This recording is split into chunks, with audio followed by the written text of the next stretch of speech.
الحمدللہ الحمدللہ علی کل حال والصلاة والسلام علی صاحب حسنہ وجمال اما بعد اعوذ باللہ من الشیطان الرجیم بسم اللہ الرحمن الرحیم کما ارسلنا فیکم رسولا منکم یتلو علیکم آیاتنا ویزکیکم صدق اللہ العظیم وصدق رسولہ النبی الکریم ان اللہ وملائکتہ یصلون علی النبی یا ایہا الذین آمنوا صلوا علیہ وسلموا تسلیما الصلاة والسلام علیک یا سیدی یا رسول اللہ وعلی آلک واصحابک یا سیدی یا حبیب اللہ الصلاة والسلام علیک یا سیدی یا رحمة للعالمین وعلى آلك وأصحابك يا سيدي يا خاتم النبيين اللهم صل على سيدنا ومولانا محمد معدن الجود والکرم وآلہ وبارک وسلم۔ حمد و صلوات کے ساتھ راہ عمل کے اس وقت کی اس نشست میں ہم نبی کریم صلی اللہ علیہ وسلم کے اس خوبصورت اور اس انفرادی راہ عمل کی طرف کچھ گفتگو کریں گے جس میں نبی پاک علیہ السلام نے انسانوں کے ضمیر کو زندہ کیا اور مردہ روحوں کو تازگی عطا فرمائی۔ نبی پاک صلی اللہ علیہ وآلہ وسلم جس قوم کے پاس تشریف لائے تھے اس وقت کی جتنی کمیاں، غلطیاں، کمزوریاں ممکن ہو سکتی تھیں وہ سب ان میں پائی جاتی تھیں۔ اپنی بیٹی کو بغیر مارے زندہ ہی زمین میں گاڑ دینا اور اس کے چہرے اور وجود پر جب وہ مٹی پھینکتے تو وہ چیختی اور چلاتی لیکن ان کے دلوں پر کوئی اثر نہ ہوتا۔ شراب کباب کی اریاں محافل سجانا، کھڑے جانوروں کو نیزہ مار کے ان کا لہو پی جانا، اتنے سخت گیر معاشرے میں آ کے میرے محبوب نے یہ کمال کیا کہ روحوں کو زندہ کر دیا، ضمیروں کو بیدار کر دیا اور لوگوں کے دلوں میں گناہ کا اور غلطی کا احساس پیدا کر دیا۔ قرآن مجید سورہ بقرہ کی جو آیہ کریمہ میں نے تلاوت کی ہے اس میں اللہ کریم نے فرمایا کما ارسلنا فیکم رسولا منکم یتلو علیکم آیاتنا ویزکیکم، فرمایا یہ رسول ہم نے تمہارے درمیان اس لیے بھیجے ہیں کہ یہ تم پر ہماری آیات پڑھیں گے اور تمہیں پاک فرما دیں گے۔ حضور نے گدلے، میلے اور ناپاک معاشروں کو پاک فرمایا۔ دنیا کی ہر برائی، ہر گناہ اس معاشرے میں پایا جاتا تھا اور گناہ کو گناہ نہیں سمجھا جاتا تھا، گناہ کو نیکی جانا جاتا تھا۔ معاذ اللہ، ظلم کو لوگ اپنا حق سمجھ کر کیا کرتے تھے، زیادتی، جبر، اس کو لوگ اپنے بڑا ہونے کا ذریعہ جانتے تھے۔ نبی پاک صلی اللہ علیہ وآلہ وسلم نے ایسی تدابیر فرمائیں، ایسی چیزیں حضور نے اختیار فرمائیں کہ جس سے گناہ کا دروازہ بند ہو گیا۔ جو بات بڑی سمجھنے والی ہے اور اس جرائم کے معاشرے میں جس چیز کو آج بھی نافذ کرنے کی بڑی اشد ضرورت ہے وہ یہ ہے کہ حضور علیہ السلام نے گناہ کی سزا کا اعلان فرمایا۔ امیر غریب، چھوٹے بڑے، سب کے لیے سخت سزاؤں کا اعلان کیا، اور جس پر جرم ثابت ہو گیا اس کو سزا دینا اور اس شخص کو اس کے جرم کے مطابق سزا بھگتنے کے لیے تیار رکھنا، یہ سب سے ضروری امر ہے۔ جب گناہ پر سزا نہیں ملتی تو لوگ گناہ پر دلیر ہو جاتے۔ جب عدالت، قانون اور یہ چیزیں لوگ ان کو اپنی پہنچ میں اور اپنی جیب کے قریب سمجھنے لگتے ہیں تو پھر گناہ ختم نہیں ہوتا۔ جب کچھ لوگ اپنے آپ کو قانون سے بالا جاننے لگتے ہیں پھر قانون صرف غریبوں، مجبوروں، زیر دستوں کے لیے رہ جاتا ہے۔ نبی پاک علیہ السلام کا وہ فرمان سنگ میل کی حیثیت رکھتا ہے، سنگ میل کی۔ جب ایک بہت بڑے خاندان کی اس خاتون نے چوری کی اور کچھ لوگ ان کے سفارشی بن کے آئے تو ایک سنگ میل، ایک دستور، ایک جملے میں نبی پاک علیہ السلام نے پوری کائنات کی ساری حقیقتیں سمیٹ کے رکھ دی۔ فرمایا مجھ سے سفارش نہ کرو اس خاتون کے لیے، اس پر چوری ثابت ہو گئی۔ فرمایا اگر میری بیٹی فاطمہ، جن کا نام لیتے وقت ادب سے آنکھیں جھکتی ہیں، زبان عرق گلاب سے وضو کرنے کو دل چاہتا ہے، کئی دفعہ دھوئیں تو پھر بھی شرم محسوس ہو، اتنا بڑا نام، اتنا پاکیزہ نام، فرمایا محبوب نے میری فاطمہ بھی چوری کرتی تو میں اس کے بھی ہاتھ کاٹ دیتا۔ گویا اتنی بڑی بات حضور نے کر کے یہ دروازہ ہی بند کر دیا کہ گناہ پر اگر سزا نہیں ملے گی تو جرم ختم نہیں ہوگا۔ تو نبی پاک علیہ السلام نے سب سے پہلا انتظام معاشرے سے گناہ کو ختم کرنے کے لیے یہ کیا کہ گناہوں پر سخت سزائیں رکھیں۔ حضور رحمت للعالمین ہیں، لیکن میرے محبوب نے اپنے سامنے لوگوں کو کوڑے مروائے۔ حضور علیہ السلام نے اپنی نگاہوں کے سامنے لوگوں کو سنسار کروایا، سزائیں دلوائیں۔ وہ بھی حضور کی رحمت ہے، وہ بھی کرم ہے۔ جڑی بوٹی اگر کٹ جاتی ہے تو باقی فصل کا نفع ہوتا ہے۔ تو سزا کا اعلان حضور نے کیا، پہلی بات۔ دوسری بات یہ کہ نبی پاک صلی اللہ تعالیٰ علیہ وسلم نے ان سارے اسباب سے منع کر دیا جو گناہ کی طرف لے کر کے جاتے ہیں۔ شریعت اسلامیہ نے صرف یہ نہیں کہا کہ شراب پینا حرام ہے، بلکہ شراب کی طرف جتنے اسباب ہیں، حضور نے فرمایا شراب بنانے والا بھی لعنتی ہے۔ صرف پینے والے کی بات نہیں، بنانے والا بھی، خریدنے والا بھی، بیچنے والا بھی، گواہ بننے والا بھی، اس سودے کو سمجھنے والا اور اس پر راضی ہونے والا بھی، اس کے لیے اسباب فراہم کرنے والا بھی۔ نبی پاک نے ان سارے اسباب کو جو گناہ کی طرف لے کر کے جاتے ہیں، عمل کا رستہ اس وقت صاف ہوتا ہے جب گناہ کا رستہ بند ہوتا ہے۔ نبی پاک نے ان تمام اسباب کو روک دیا۔ یہ نہیں حضور نے صرف فرمایا کہ زنا کرنا ہی برا ہے، فرمایا بری نظر سے عورت کو دیکھنا بھی برا ہے۔ فرمایا صرف زنا اس مخصوص عمل ہی کا نام نہیں ہے، بلکہ فرمایا کہ کانوں کا بھی زنا ہے، آنکھوں کا بھی زنا ہے، زبان کا بھی زنا ہے۔ اگر تو گندی گفتگو کرتا ہے جس سے لوگوں کے دلوں میں برے خیالات پیدا ہوں تو نبی پاک نے اس سے بھی منع کیا، فرمایا تیری زبان کا زنا ہے۔ اگر تو گندی چیز دیکھتا ہے جس سے ہیجان پیدا ہوتا ہے تو اس سے بھی حضور نے روک دیا، یہ تیری آنکھ کا زنا ہے۔ اور تیرا کان اگر گند سننے کے بعد اس غلاظت کی طرف، اس گناہ کی طرف مائل ہوتا ہے تو حضور صلی اللہ علیہ وسلم نے اس سے بھی روک دیا۔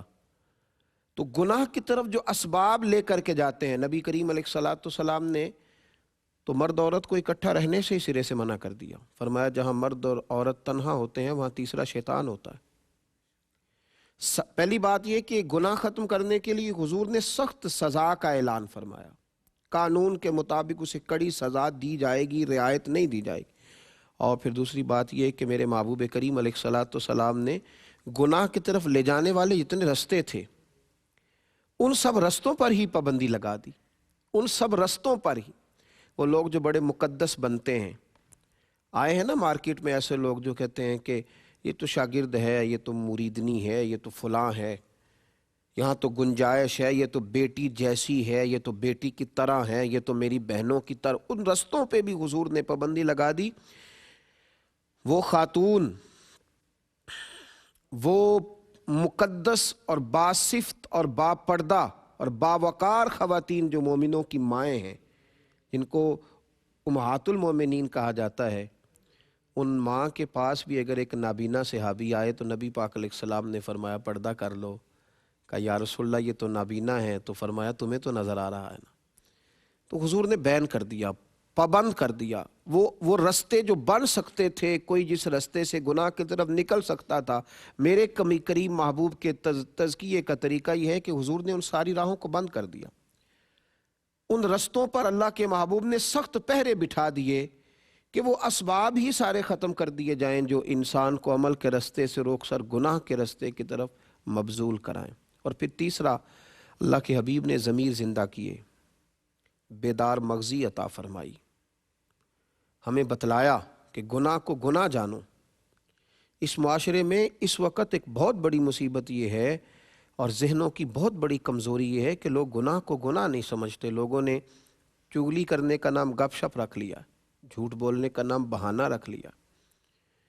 لوگوں نے اب کسی رستے سے نکلنے کے لیے اس کا نام حکمت عملی طے کر لیا۔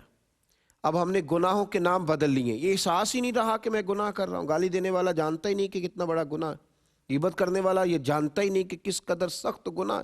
مردہ بھائی کا گوشت کھانا، مردہ اور بھائی اور گوشت کھا جانا، اس کا اتنا بڑا جرم غیبت کو قرار دیا گیا، لوگ اس کو گناہ ہی نہیں جانتے۔ نبی پاک علیہ السلام نے احساس پیدا کیا۔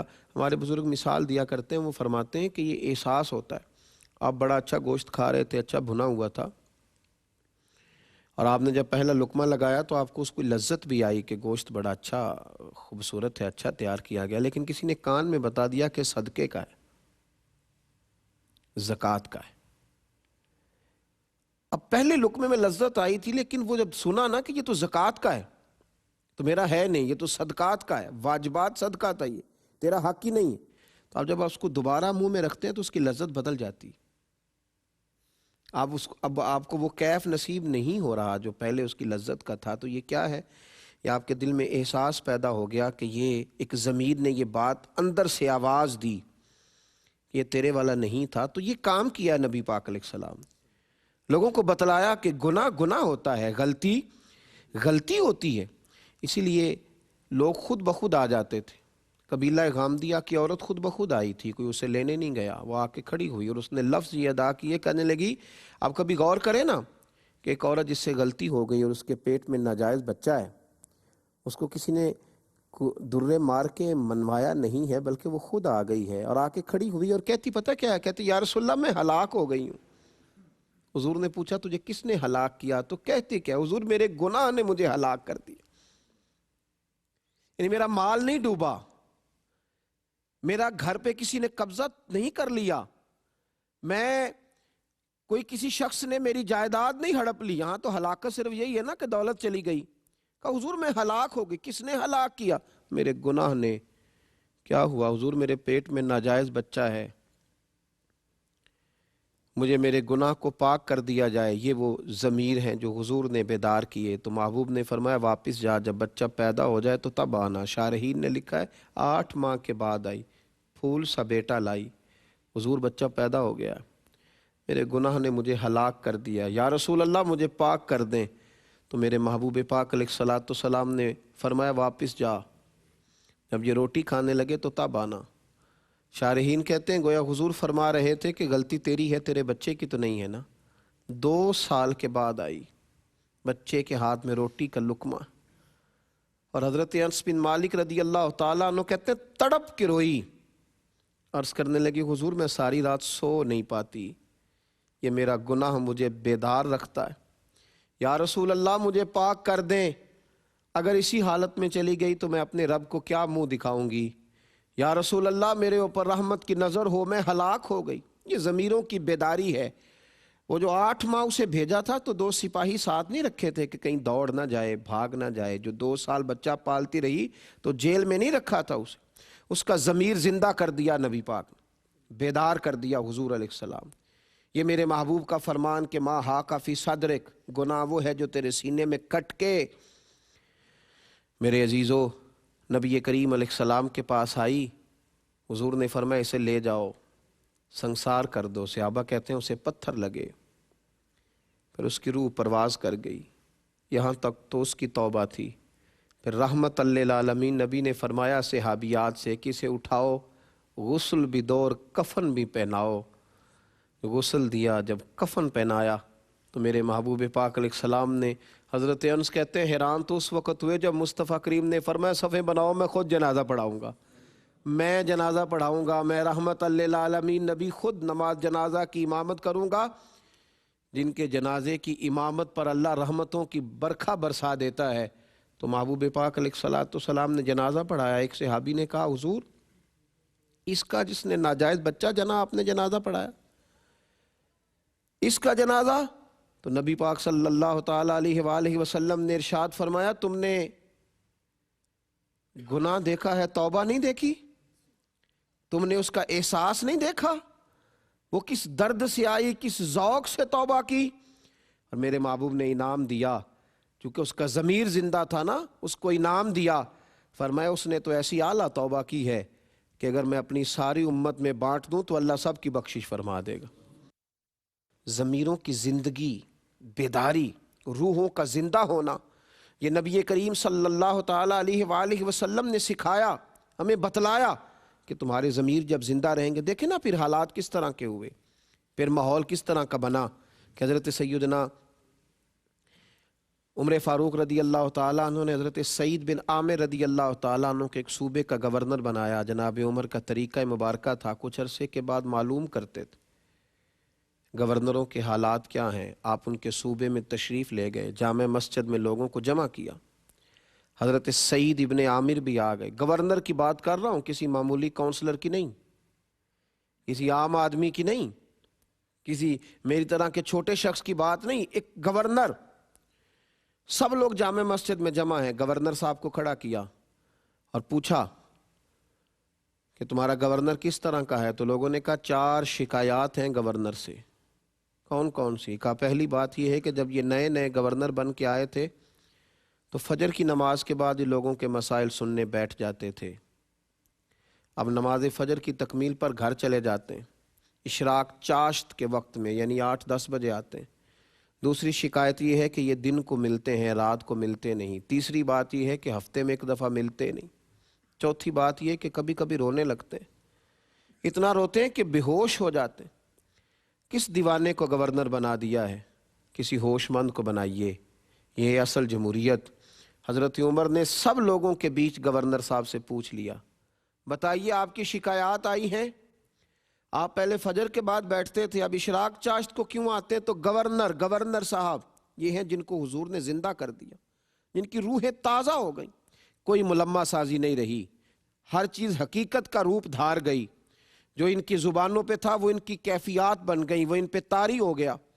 حضرت سعید بن عامر رضی اللہ تعالیٰ نے رو پڑے، کہنے لگے حضور میں نے کہا تھا کہ مجھے عوامی عہدے پہ نہ لگائیے، میں اس قابل نہیں ہوں، اور آپ نے لگا دیا۔ اب آپ نے سوال پوچھا ہے تو سنیے، میں غریب آدمی ہوں، نوکر رکھنے کی طاقت اور استطاعت نہیں رکھتا، فجر کی نماز پڑھ کے نا تو پہلے بیٹھ جایا کرتا تھا، میری بیوی بیمار ہو گئی ہے، 35 سال اس وفادار نے میری خدمت کی، اب ٹانگوں سے معذور ہے، میں نماز فجر کے بعد گھر جاتا ہوں، پہلے گھر میں ناشتہ بناتا ہوں، پھر اپنے گھر میں جھاڑو دیتا ہوں، پھر اس فالج زدہ عورت کے کپڑے بدل کے اس کے منہ میں روٹی کے لقمے ڈالتا ہوں، واپس آتے دیر ہو جاتی ہے۔ حضرت عمر کہتے ہیں پہلے جواب نہیں لوگوں پر سختہ طاری کر دیا۔ دوسرا سوال یہ ہے کہ دن کو ملتے ہو تو رات کو کیوں نہیں ملتے؟ تو حضرت سعید بن عامر رو پڑے، عرض کرنے لگے حضور داڑھی ساری سفید ہو گئی ہے، پھل پک گیا، پتہ نہیں کس وقت عرش کا مالک بلا لے۔ تو حضور دن میں نے مخلوق کے لیے رکھا ہے، رات اپنے رب کے لیے رکھی ہوئی، رات مصلے پہ بیٹھ جاتا ہوں، روتا رہتا ہوں، معافیاں مانگتا رہتا ہوں۔ اب دوسرے جواب نے تو لوگوں کے سب کی آنکھیں آنسوؤں سے بھر دیں، لوگ تڑپنے لگے۔ حضرت عمر فاروق رضی اللہ تعالیٰ عنہ نے تیسرا سوال پوچھا، فرمایا بتا نا تو ہفتے میں 1 دن ملتا کیوں نہیں؟ پھر روئے، کہ حضور میرا راز تھا کہ میرے رب کے ساتھ رہ جاتا تو اچھا تھا۔ فرمایا کیا ہوا؟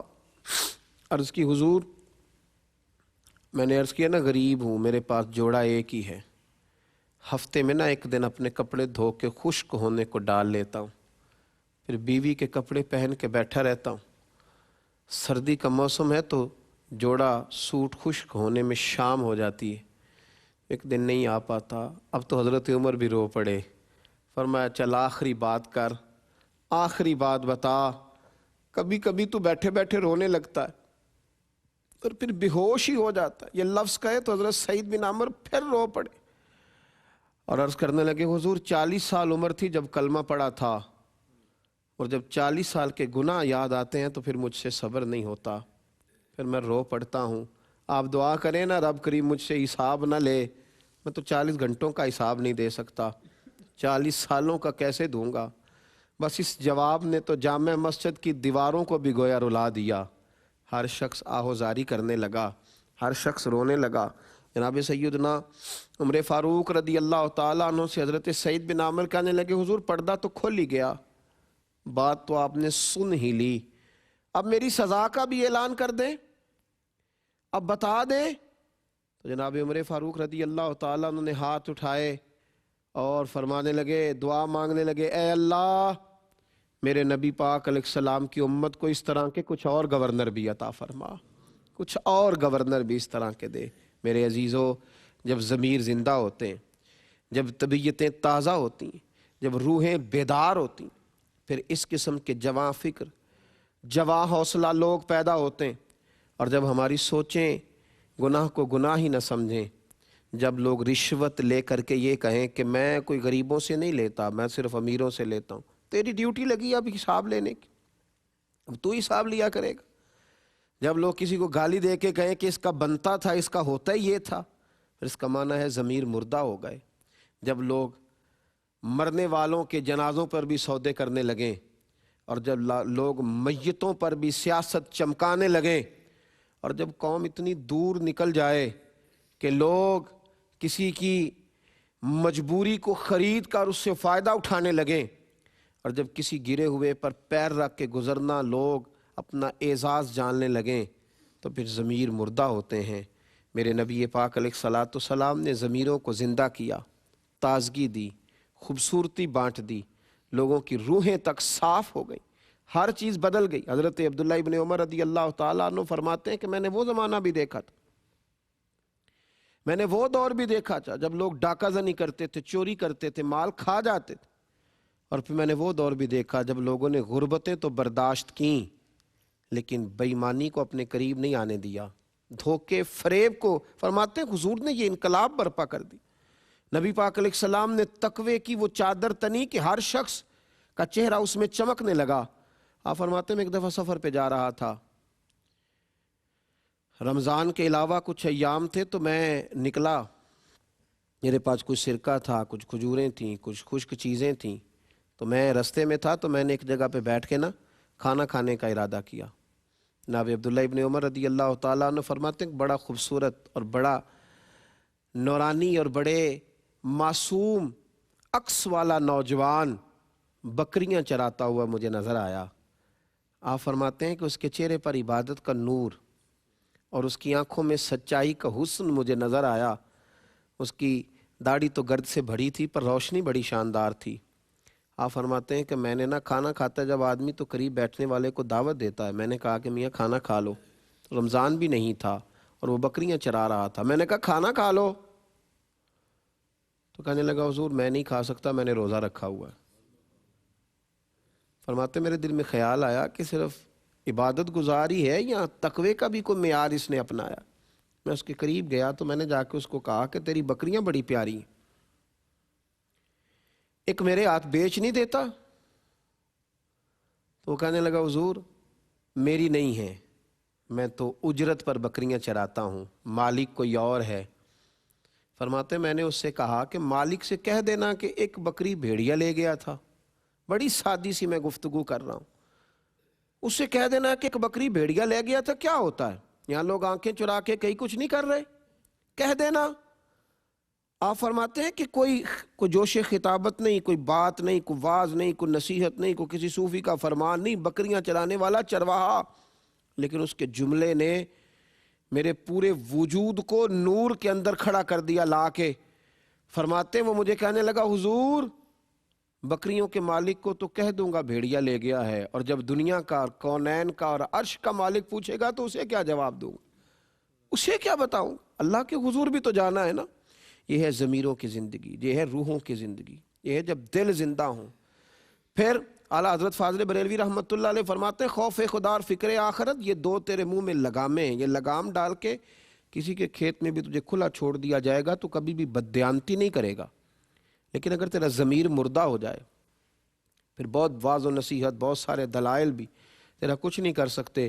حضرت عبداللہ ابن عمر رضی اللہ تعالیٰ عنہ فرماتے اس نوجوان کی بات اتنی بھلی لگی کہ میں سفر چھوڑ کر کے واپس آیا اور میں نے واپس آ کے معلوم کیا کس کا غلام ہے، مجھے بتایا گیا فلاں کا غلام ہے۔ فرماتے ہیں پہلے میں نے وہ غلام خریدا، پھر وہ ساری بکریاں خریدیں، پھر وہ بکریاں میں نے اسی غلام کو تحفے میں دے دیں، اسی کو تحفے میں لوٹا دیں۔ تو وہ کہنے لگا حضور یہ کیا ہے؟ فرمایا یہ تو جب اپنے رب سے ڈرتا تھا تو رب کریم نے یہ تجھے اس کا بدلہ عطا فرمایا ہے۔ ایک چھوٹا سا نذرانہ ہے میری طرف سے۔ ضمیروں کی زندگی، حضرت امام غزالی رحمۃ اللہ علیہ فرمایا کرتے تھے جو کامل مومن ہوتا ہے نا، جملہ یاد رکھنا آپ، فرماتے تھے جو کامل مومن ہوتا ہے نا، رائی کے دانے کے برابر بھی گناہ کرے تو اسے پہاڑ جانتا ہے۔ اتنا سا کسی کا دل اس کی وجہ سے تکلیف میں آئے تو اس کے سر پہ پہاڑ رائی کے دانے کے برابر گناہ کرے تو تڑپ جاتا ہے۔ اور فرمایا جو منافق ہوتا ہے، منافق وہ پہاڑ کے برابر بھی گناہ کر کے رائی جانتا ہے، اس لیے کہ اس کا دل مردہ ہو گیا، اس کے اندر ایمان کی وہ رمق، وہ حسن، وہ خوبصورتی نہ رہی۔ تو جب دل زندہ ہوتے ہیں، ضمیر زندہ ہوتے ہیں، روحیں زندہ ہوتی ہیں، پھر انسان انقلاب برپا کرتے ہیں، پھر روشنی۔ حضرت سعد بن ابی وقاص رضی اللہ تعالیٰ عنہ فرماتے ہیں کہ ایک علاقے میں ہم گئے تھے جہاد کی غرض سے، تو اس علاقے کے بادشاہ کا تاج بڑا معروف تھا کہ اس نے بڑے قیمتی ہیرے اپنے تاج میں لگوائے۔ تو میں نے تمام فوجیوں سے کہا کہ اس کا تاج اگر ہاتھ آ گیا نا تو مال خزانہ میں بڑا قیمتی رہے گا، تو خیال رکھنا۔ دولت آنکھوں کو چندھیا دیتی ہے، اور بڑے بڑے دولت مند بھی دولت کو دیکھ کر پریشان ہو جاتے ہیں، دولت مند بھی۔ اس کی وجہ یہ ہوتی ہے کہ ضمیر زندہ نہیں ہوتے، وہ نفس کی دوڑ دھوپ ختم نہیں ہو رہی ہوتی۔ فرماتے میں نے کہا کہ ذرا خیال رکھنا، رات کا وقت تھا، صحرا کا علاقہ تھا، گمسان کا رن پڑا، اور جب اس بادشاہ کی گردن کٹی تو اس کا تاج کب سر سے اترا اور کب ریت میں مل گیا کسی کو خبر ہی نہ ہوئی۔ آپ فرماتے ہیں کہ شام کو جب جنگ ختم ہوئی تو میں نے کچھ سپاہیوں کی ڈیوٹی لگائی، انہوں نے تلاش کیا ریت کے ٹیلوں میں، لیکن اس کا وہ تاج نہ ملا۔ میں نے کہا چھوڑو یار، نہیں ملتا تو رہنے دو، سو جاؤ، صبح دیکھی جائے گی۔ حضرت سعد بن ابی وقاص رضی اللہ تعالیٰ عنہ فرماتے ہیں لوگ سو گئے، میں بھی اپنے خیمے میں چلا گیا سونے کے لیے۔ ابھی میں لیٹنے کی، آرام کرنے کی، سونے کی تیاری ہی کر رہا تھا کہ ایک سپاہی نے باہر سے آواز دی، کہا سپہ سالار اگر اجازت دو تو میں اندر آ جاؤں؟ فرماتے میں نے کہا آ جاؤ۔ وہ شخص اندر آیا تو اس نے ایک پرانی سی چادر اوڑھ رکھی تھی، کپڑے بھی اس کے پرانے تھے۔ سلام لیتے ہی وہ اندر آیا اور اس نے اپنی چادر کی اوٹ میں سے وہ ہیروں والا تاج، اس پر بڑے قیمتی ہیرے لگے تھے، وہ نکالا اور رکھا۔ کہنے لگا میں ابھی شام میں گزر رہا تھا تو میرے گھوڑے کے پیر سے کچھ چیز ٹکرائی ہے، میں نے کھولی ہے تو یہ تاج نکلا ہے، یہ رکھ لیجئے۔ حضرت سعد بن ابی وقاص رضی اللہ تعالیٰ عنہ فرماتے ہیں چہرے پر اس نے نقاب اوڑھا ہوا ہے۔ میں نے اس کو کہا کہ میاں تمہیں مل گیا تھا یہ تاج، تم دینے آئے تو تم تو مجھے کچھ غریب آدمی لگتے ہو۔ اس نے کہا حضور جب میں اپنے گھر سے چلا تھا نا تو 11 بچوں کا باپ ہوں، ایک شام کا کھانا تھا گھر میں، اگلی صبح کے لیے کھانا موجود نہیں تھا۔ دامان توکل کی یہ خوبی ہے کہ اس پر پیوند لگے ہوتے ہیں پر دھبے نہیں ہوتے، اور غیرت ہے بڑی چیز جہان تگ و دو میں، پہناتی ہے یہ فقر کو تاج سردارا۔ جب ضمیر زندہ ہوتے ہیں تو پھر یہ چھوٹے چھوٹے کاموں پر انسان کے منہ سے پانی نہیں ٹپکتا، پھر وہ کردار کا غازی ہوتا ہے، پھر اس کے لب و لہجے میں جو اس کی زبان پر ہوتا ہے اس کی روح پر بھی طاری ہوتا ہے۔ حضرت سعد بن ابی وقاص کہتے ہیں کہ میں نے اسے کہا تجھے تو بڑی ضرورت تھی یار، تو بڑا دیانتدار ہے۔ یہ لفظ میں نے کہے تو اس نے رخ پھیرا، اور جب وہ باہر جانے لگا تو میں نے آواز دی، میں نے کہا میاں سنو۔ اس نے میری طرف رخ نہیں پھیرا، چہرہ باہر کی جانب رکھا۔ میں نے کہا اپنا نام ہی بتاتے جاؤ، اپنے والد اور قبیلے کا نام ہی بتاؤ۔ تو کیا اس نے توجہ نہیں کی، اس نے رخ نہیں پھیرا، اور وہیں کھڑے کھڑے ایسا جملہ کہا کہ میری روح کو تازہ کر گیا۔ کہنے لگا حضور یہ تاج میں نے دیانتداری کے ساتھ آپ کے حوالے کیا ہے، تو یہ میں نے اپنے لیے نہیں کیا، یہ میں نے اپنے لیے نہیں کیا، یہ اشتہار چھپوانے، پوسٹر لگوانے اور لائکس بڑھانے کے لیے نہیں کیا، یہ میں نے اللہ اور اس کے رسول کی رضا کے لیے کیا ہے۔ اور جس رب رسول کے لیے میں نے یہ کام کیا ہے نا، وہ میرا نام بھی جانتے ہیں اور میرا قبیلہ بھی جانتے ہیں اور میرے والد کو بھی جانتے ہیں، مجھے لوگوں کو بتلانے کی ضرورت نہیں۔ یہ کب ہوتا ہے؟ جب ضمیروں میں زندگی ہوتی ہے، جب روحوں میں تازگی ہوتی ہے، جب انقلاب روح کا آتا ہے، طبیعت کا آتا ہے۔ نبی پاک علیہ الصلاۃ والسلام نے تقوی کی روشنی سے لوگوں کو آشنا کیا۔ نبی پاک علیہ الصلاۃ والسلام نے لوگوں کو اہمیت دلائی، بتلایا کہ گناہ گناہ ہوتا ہے، غلطی غلطی ہوتی ہے۔ بڑے بڑے لوگ چھوٹوں سے معافیاں مانگنے لگے، بڑے بڑے قد کاٹھ والے اپنے ضمیروں کا بوجھ اتارنے لگے۔ حضرت ابو ذر غفاری نے جناب بلال حبشی کو حبشن کا بیٹا کہہ دیا۔ کس کے بیٹے تھے وہ؟ حبشن کے بیٹے تھے نا، حبشن کا بیٹا کہہ دیا۔ یہاں لوگوں کو آر دلاتے نہیں، کبھی برادری ازم کے نام پر، کبھی قبیلے کے نام پر، کبھی اس کے کام کے نام پر، کبھی اس بیچارے کا جو عہدہ ہوتا ہے اس پر۔ حبشن کا بیٹا کہہ دیا، حبشن کا۔ حضرت بلال حبشی مسجد میں بیٹھ کر رونے لگے۔ معصوم آمنہ، نبی رحمت، رسول اکرم سید عالم علیہ السلام تشریف لائے۔ میرے محبوب نے آتے حضرت بلال کی آنکھوں کے آنسو دیکھے۔ تمہیں کیا ہوا؟ کہا یا رسول اللہ اگر میں حبشن کا بیٹا ہوں تو میری کیا غلطی؟ ہوا کیا؟ یا رسول اللہ مجھے فلاں نے، ابو ذر غفاری رضی اللہ تعالیٰ عنہ نے حبشن کا بیٹا کہا ہے۔ حضور ممبر پر بیٹھے اور ممبر پر بیٹھ کے کہا میں نے تو جاہلیت کی یہ ساری باتیں قدموں تلے روند دی تھیں، تم ابھی تک یہ جملے دہراتے ہو؟ تو روند ڈالی باتیں، تو روند ڈالی۔ ابھی تک جو آدمی یہ جاہلیت کی باتیں دہرائے وہ تو روند ڈالی۔ حضور فرمانے لگے۔ نبی کریم علیہ الصلاۃ والسلام نے جب یہ کہا تو حضرت ابو ذر غفاری اٹھے اور اٹھ کر حضرت بلال حبشی کے قریب گئے اور جا کے کہنے لگے بلال اپنا قدم اٹھا اور میرے چہرے پہ رکھ۔ تھا تو حبشن کا بیٹا، اور اب میرے رسول نے تجھے بڑی عزتیں عطا کر دی ہیں۔ اب یہاں کوئی چھوٹا بڑا نہیں رہے گا، اب سارے عروج پائیں گے، اب سب کو برکات ملیں گی جب ضمیر زندہ ہوتے ہیں۔ حضرت ابو ذر نے معافیاں مانگی، حضرت بلال حبشی سے معافی طلب کی، بار بار ان سے گزارش کی کہ وہ مجھ سے درگزر کریں۔ بھائیو، یہ ہے ضمیروں کی زندگی، یہ ہے روحوں کی زندگی۔ آج لوگ گناہ کو گناہ ہی نہیں جانتے، بہت بڑا ظلم کرتے ہیں، اس کے باوجود چہروں پر پشیمانی اور زبان پر معذرت کے کچھ لفظ بھی نہیں آتے۔ آج لوگ بہت سارا حرام کھا کر کے اس کے باوجود کہتے ہیں کہ جناب یہ حق تھا، یہ چلتا ہی ایسے ہے، یہ معاشرہ ہی ایسے ہے، اس کی بنا ہی ایسے ہے۔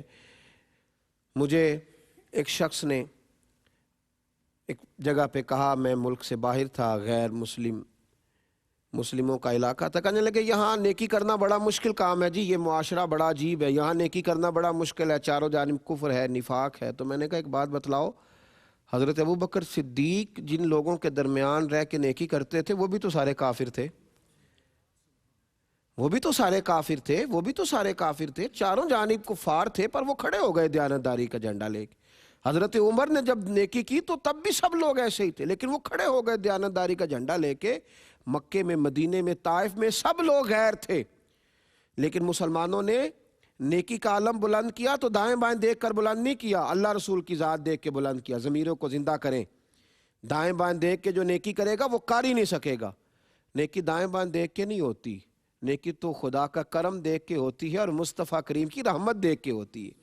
ہم نے تو اپنا ضمیر زندہ رکھنا ہے، ہم نے تو اپنا دل زندہ رکھنا ہے، ہم نے تو اپنی طبیعت کو تازہ رکھنا ہے۔